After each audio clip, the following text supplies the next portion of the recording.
Saya ingin sharing mengenai Pilkada Kabupaten Kuningan.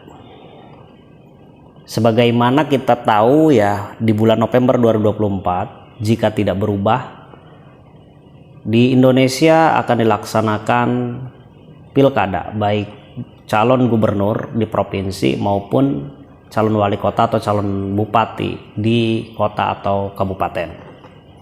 Ada sebanyak 38 provinsi, ada sebanyak 514 kabupaten kota di Indonesia, termasuk di dalamnya Kabupaten Kuningan.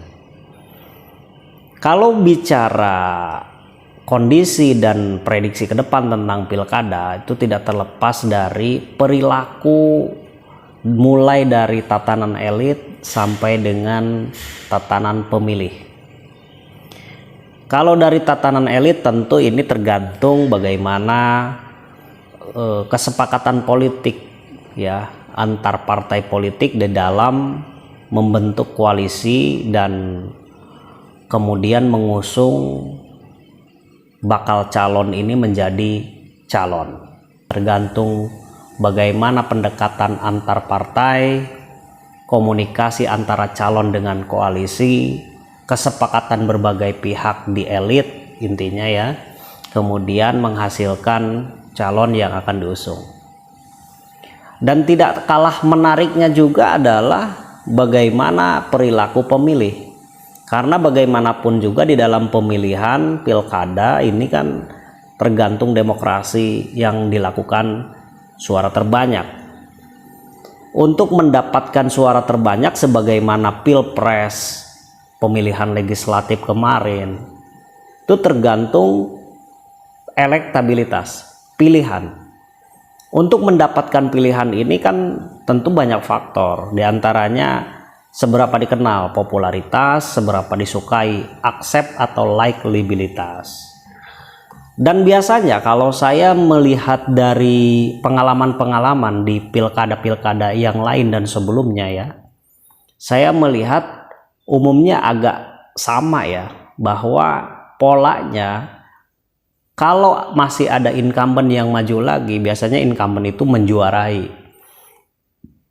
menguasai, karena incumbent itu bagaimanapun juga mempunyai modal dasar yang kuat, popularitas.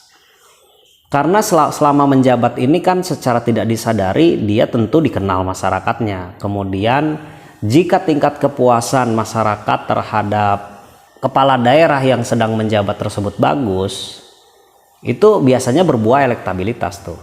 Maka biasanya kalau incumbent maju lagi melawan calon baru, itu pasti merajai incumbent tersebut. Umumnya demikian. Walaupun ada beberapa itu peluangnya tapi kecil ya, ada beberapa incumbent itu kalah oleh calon baru karena tingkat kepuasan masyarakat itu sangat rendah atau banyak yang kecewa dengan kepemimpinan incumbent, dan masyarakat banyak mengharapkan bahwa pergantian pemimpin baru di wilayahnya. Sebagaimana kalau kita ketahui di Kabupaten Kuningan, terlepas dari kita semua sama-sama tahu turut berduka cita atas meninggal atau wafatnya mantan Bupati Kuningan Bapak Haji Aceh Purnama SH/MH. Sebelum sakitnya beliau masih ada wacana untuk mencalonkan kembali sebagai calon Bupati Kuningan. Namun takdir mengatakan lain, Allah lebih sayang ya, Tuhan lebih sayang kepada beliau. Beliau dipanggil wafat ya, dan kita sama-sama berduka, sama-sama kehilangan mantan Bupati Kuningan tersebut. Saya melihat ada kondisi yang berbeda di Kabupaten Kuningan, sehingga yang ingin saya sampaikan di sini, jadi bursa calon ini jadi berubah ya. Semua calon yang mendaftar mempunyai peluang yang sama. Evaluasinya tinggal satu kalau menurut saya, yaitu wakil bupati yang pernah menjabat. Kalau pengalaman saya ya, kalau bicara angka kepuasan, kalau incumbent yang sudah menjabat minimal 1 periode lalu mencalonkan kembali, jika tingkat kepuasan tuh di atas 65%, ya, biasanya elektabilitasnya tinggi. Tetapi kalau tingkat kepuasan itu di bawah 65%, berpengaruh terhadap elektabilitasnya rendah. Maka ini perlu evaluasi berdasarkan riset atau survei sebenarnya. Ada beberapa hal yang ingin saya sampaikan, bahwa faktor terbesar ya yang menyebabkan elektabilitas itu terjadi itu tergantung bagaimana tingkat popularitas, lalu kemudian tingkat kepuasan terhadap incumbent bila mana incumbent maju kembali, ya. Juga tergantung tingkat kesukaan. Jadi popularitas, akseptabilitas atau likabilitas, lalu kemudian elektabilitas. Peluang semua calon yang bertebaran menjadi bursa calon sekarang ini mempunyai peluang yang sama bisa memenangkan kontestasi pilkada di Kabupaten Kuningan. Bisa, menurut saya, kalau prediksi siapa-siapa saja yang mencalonkan, pertama memang tergantung koalisi partai, kedekatan antar partai politik, komunikasi yang terbangun antar elit-elit partai, itu akan sangat menentukan siapa sosok calon yang akan diusung. Kemudian bagi pemilih, ya, kira-kira pemilih itu akan menentukan sosok calon yang seperti apa.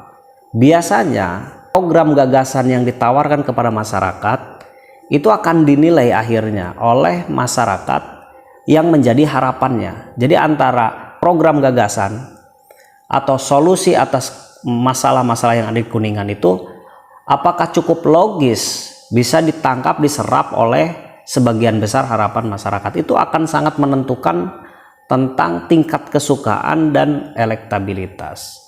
Jika itu terjadi, titik benang merah antara program dengan harapan masyarakat, ada titik temu sangat dekat dengan elektabilitas. Seorang calon atau pasangan calon ini sangat membutuhkan informasi bagaimana pemilih itu akan menentukan pilihan. Faktor-faktor apa saja yang menentukan perilakunya bagaimana sehingga dia bisa menentukan sikap dalam memilih pasangan calon tersebut. Saya kira itu perlu namanya kajian data, perlu namanya informasi-informasi akurat, presisi yang dilakukan oleh lembaga survei untuk memetakan data. Karena menurut saya, ya, data itu sangat penting. Kalau saja seorang calon itu aware, ya, terhadap data yang dibangun dari hasil riset yang akurat dan dipatuhi, dipakai, digunakan untuk rekomendasi, strategi, tindakan, tindak lanjut yang dilakukan oleh pemenangan gitu, menurut saya titik kemenangan itu dekat.